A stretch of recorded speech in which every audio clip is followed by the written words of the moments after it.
तो बच्चों आज हमने चेक करना है कि 2 की पावर 300 और 3 की पावर 200 में से ग्रेटर वैल्यू किसकी है। तो बच्चों चलते हैं अपने सॉल्यूशन की तरफ और चेक करते हैं कि इन दोनों में से ग्रेटर वैल्यू किसकी है। तो बच्चों पहले 2 की पावर 300 को हम हल कर लेते हैं।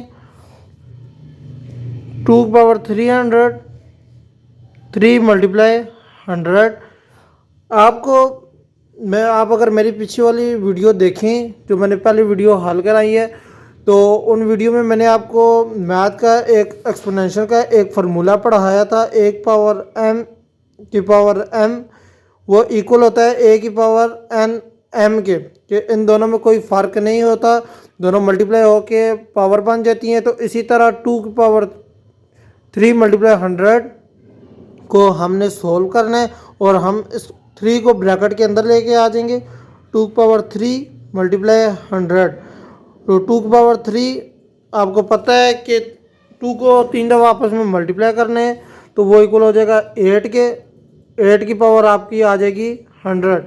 और इसी तरह बच्चों जो दूसरा है 3 की पावर 200, इसको सोल्व करना है तो 3 की पावर 2 मल्टीप्लाई 100।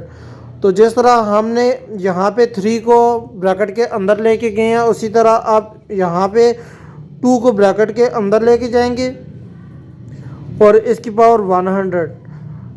तो 3 को आप 3 मल्टीप्लाई 3 करेंगे तो 3 3 9 हो जाएगा, 9 की पावर 100। तो जैसा कि पहली वैल्यू हमारे पास 8 की पावर 100 आई है और दूसरी पावर 9 की पावर 100 आई है। अब इससे हमें क्लियर हो गया कि 2 की पावर जो 300 है वो स्मॉलर वैल्यू है एज़ कंपेयर टू 3 की पावर 200 की। तो इसको हम लिख लेते हैं